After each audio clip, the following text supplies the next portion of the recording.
suis plus utile aux patients, mais je suis utile à un ensemble, une population qui est plus large. C'est une nécessité de me sentir utile.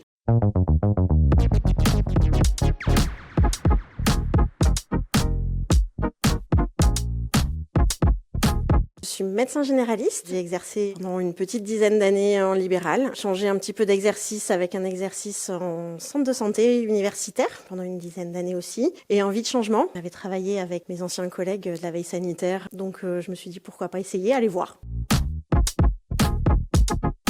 Si les patients, ça manque un petit peu forcément, mais l'exercice que j'ai au niveau de l'ARS sur la veille sanitaire, on est quand même vraiment en contact avec les patients de façon régulière. Sur la veille sanitaire, on est essentiellement sur les mesures à prendre autour de certaines maladies infectieuses.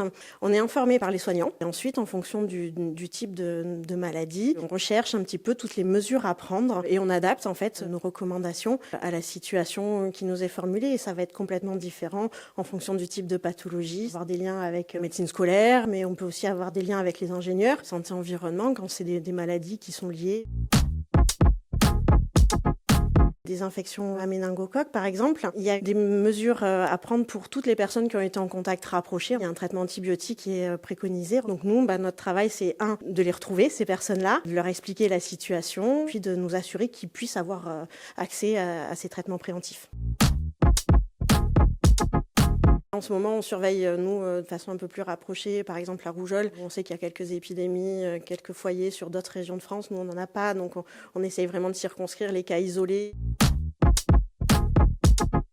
On est 5 médecins pharmaciens et 7 infirmières avec lesquels on échange de façon très régulière.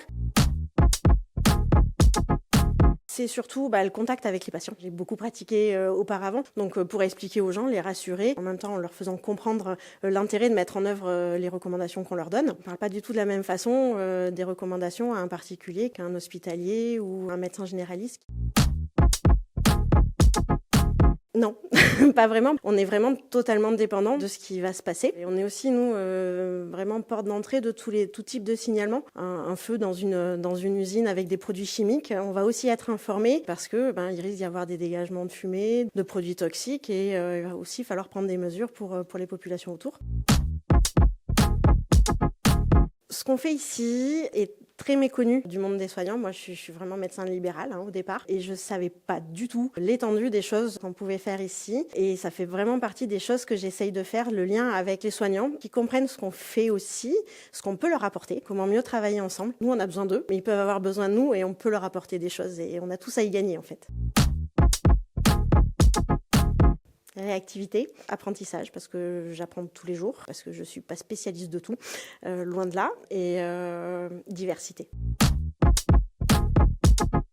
Je regrette pas du tout mon choix. C'est un exercice qui est complètement différent, mais qui est très intéressant. Et j'aime beaucoup, moi, ce travail aussi en équipe, et puis ce travail en lien aussi avec des univers différents, l'hôpital, la PMI. Il ne faut pas avoir peur de l'interruption de tâche parce que un signalement, on peut ne pas en avoir pendant 4 heures, mais on peut en avoir 2 dans 10 minutes. Il ne faut pas avoir peur de la nouveauté parce qu'on a toujours des signalements auxquels on ne s'attendait pas. Oui.